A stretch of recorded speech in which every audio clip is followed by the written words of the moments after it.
A WWE star calls out fan criticism, Liv Morgan's movie role revealed, my review of AEW Dynamite, and more. I'm Luke Owen, in holiday mode, back from my post-Mania break, and this is the WrestleTalk News. Support WrestleTalk! There's an old adage in pro wrestling, and it's one that I've referred to a lot over the last couple of years when talking about WWE and AEW on the WrestleTalk podcast. When you're hot, you can do nothing wrong. When you're cold, you can do nothing right. It's arguably one of the reasons that AEW had such a bad 2024. As a cold product, particularly when WWE was such a hot product, it seemed like they could do nothing to turn around their viewership and attendance, something which does feel like it's turning around in 2025. WWE, on the other hand, as the hot product, could do no wrong in the eyes of fans. The on-screen show was never bad, but it was sometimes middling. But even then, it never affected things like attendance, merchandise, sponsorship, or the things that really matter, i.e.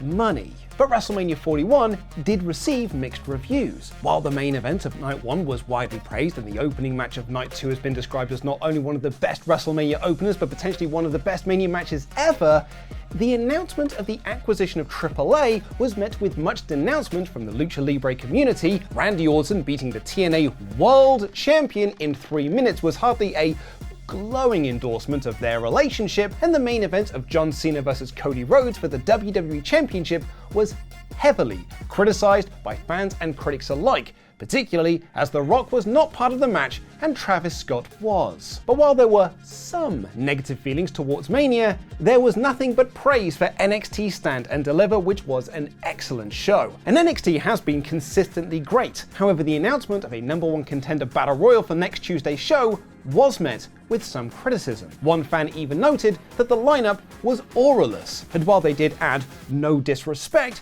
that was not enough for NXT's Ridge Holland, who simply responded, well, don't watch then. Hey now, he said no disrespect. In isolation, this is just a wrestler calling out a fan with a simple suggestion for their unhappiness. If you don't like the show, don't watch it. Though that is something that we wrestling fans have always struggled with. We all watched 2019 in its entirety after all. But it's not exactly in isolation, as Triple H himself came under fire in the week leading up to WrestleMania as he did an interview calling out fans and critics for reviewing his shows and criticizing his booking, which personally I've always felt was an odd stance to take on anything. Imagine wanting to live in a world where you watch movies and TV or listen to music and then never talk about them with your friends, or even have any thoughts on them at all. Art, after all, is subjective. But what do you make of Ridge Holland's advice and Triple H's thoughts? Let me know in the comments down below. A movie that I'm sure Triple H will have no feelings and or thoughts about is the one that will feature Liv Morgan, who announced on Raw this week that she'll be taking some time off from WWE, despite being the Women's Tag Team Champion, to shoot a film. Now, there had been a lot of speculation about what the film would be, as it was being kept secret, and PW Insider even reported it would be a huge springboard for Morgan and cement her as an actor. Fightful Select added that the movie announcement will make fans' jaws drop. It got to a point where some even speculated she'd been cast as Gwen Stacy in the new Spider-Man movie, which goes into production very soon. And now, according to Deadline, we know the film. She's playing a kidnapped daughter in Bad Lieutenant Tokyo. Now, while this isn't the massive blockbuster some fans were expecting, this is a pretty big deal for film nerds. It's the third film in the iconic Bad Lieutenant series, and this one will be directed by the legendary Takeshi Miike of Audition and Ichi the Killer fame, though more importantly to me, he's the man behind the excellent live-action Phoenix Wright film. Go check that one out. Morgan is even listed as one of the top 3 stars of the film, alongside Shun Aguirre and Lily James. PW Insider add in a new report that WWE have worked with Morgan's talent agency to minimize the impact of her taking time off TV. Now, are you excited about Liv Morgan's movie role? Let me know in the comments down below. And speaking of movies, myself and Ollie Davis recently did a 4-hour podcast review of Superman 4: The Quest for Peace as we try to find the worst Superman movie ever, which means I have to rewatch Man of Steel, and it opened with what some are calling the best intro we've ever done for a podcast, and here it is. Bum-ba-dum. Bum-ba-dum. Bum-ba-dum, bum-ba-dum, bum-bum-bum-bum-bum, Bum-ba-da-ba-da-bum, bum-bum-bum-bum-bum-bum-bum-bum-bum-bum.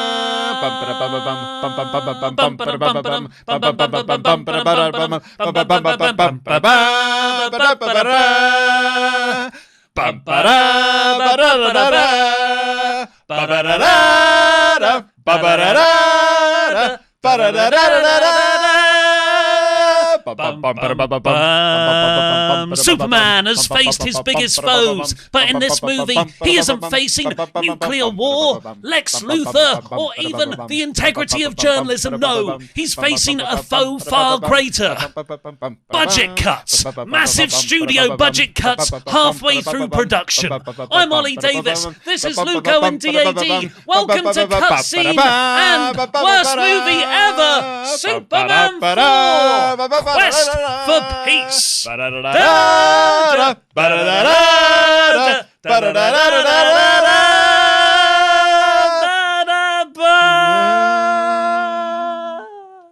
Liv Morgan may be one half of the women's tag team champions, but Io Sky is the women's world champion, and it's been speculated that Sky's recent run with the belt and win at WrestleMania was done as a way to entice top free agent Thekla to WWE, who recently finished up with Stardom. Dave Meltzer noted on Wrestling Observer Radio that WWE have wanted to sign the Australian for years, and Fightful Select backed this up, writing, when Fightful had asked WWE sources about Thekla, among other talent that made their name in Japan around the time of Julia's signing, we were told they had their eye on her. But it would appear that WWE's plan was for naught, as according to Fightful Select, those that we spoke to in AEW believe she's headed to the company. Which means it's now time for my review of AEW Dynamite, which was an excellent show from a wrestling standpoint. It kicked off with an 8-man tag of Kenny Omega, Speedball, Mike Bailey, Kevin Knight and Mark Briscoe taking on the Young Bucks, Ricochet and Kazuchika Okada. And Tony Khan, if you are watching this, book this sort of match every single week and do it in the women's division while we're at it. Because when it comes to North American companies, I don't think anyone can do the 8-man party tag as well as All Elite Wrestling, particularly as they have a lot of the talent that performed in PWG, where the party match was a favorite. You get 8 stars, put them in the ring for 26 minutes, and let them do cool shit. And they did cool shit.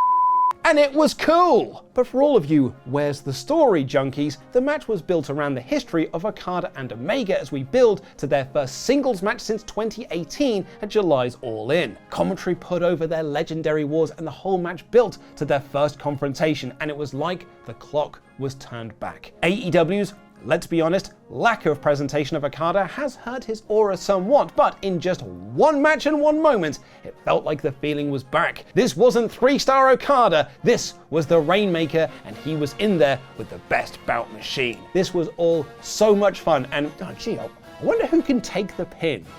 Not Okada, probably not Omega, and it's not really going to be the new guys like Kevin Knight and Speedball Mike Bailey or Ricochet, but oh yeah, look, Mark Briscoe's right there. Of course he's eating the pin. Ricochet pushed him off the top rope as he was going for the Froggy Bow, and Okada hit one Rainmaker for the win. Credit to AEW for trying to put over a singular Rainmaker as a finish. Hurt Syndicate arrived and some geeks cheered them on, so they hurt them, and then MVP again asked Bobby Lashley to give MJF a chance. The Ops beat some lads, which included former Ring of Honor TV champion, and then had a brawl with the Death Riders in their Bryan Danielson merchandise, and Claudio gave Shibata a neutralizer on an upturned chair. Samoa Joe upped the ante of his world title match in 2 weeks by challenging Moxley to a cage match, which was later made official. Mercedes Moné had a sit-down interview about the Owen Hart Cup final at Double or Nothing, then came out for Toni Storm's very good match with Miyu Yamashita for a stare-down before a brief scuffle with Jamie Hayter. AEW have come under fire recently for their lack of video packages explaining to new fans who these people are, particularly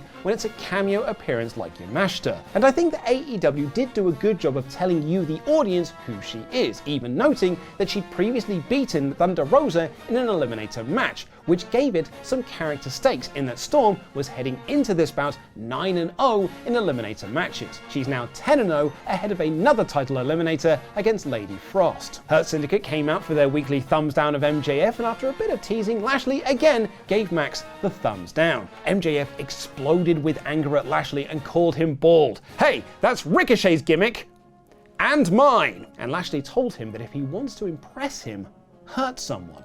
And I get the feeling that poor someone might be poor Bob. We got a recap of FTR joining forces with Stokely, and Nick Wayne took on Jay Lethal for the Ring of Honor TV Championship in a match that was accepted by Christian on Nick's behalf. While a test for Wayne in that Lethal is a former Ring of Honor TV champ himself, it was more of a test for Christian's approval. Wayne got the win with no outside interference, and like a proud father, Cage put the title around his son's waist. And the main event saw Kyle Fletcher take on Hangman Adam Page in the semi-finals of the Owen Hart Cup tournament in a fantastic match. I thought Virginia was for lovers, but Hangman twatted Fletcher so hard into the barricade, it bust his back open. They told a really good story of Fletcher hitting his brainbuster on the apron but being unable to capitalize for the advantage. So when he tried to do it a second time, Hangman reversed and hit a deadeye on the apron and was able to take the advantage. However, Fletcher pushed the referee out of the way and hit a low blow on Page as he went for the buckshot for a superb near fall. Hangman replied with a modified buckshot off the middle rope and hit a full one for the win. He'll face Will Ospreay in the Owen Hart finals at Double or Nothing. Superb stuff. And it capped off a brilliant episode of Dynamite from a wrestling perspective. Light on angles, great on action. Now go and watch that podcast review of Superman 4, The Quest for Peace, or should that be The Quest for Cheap, over on Cutscene.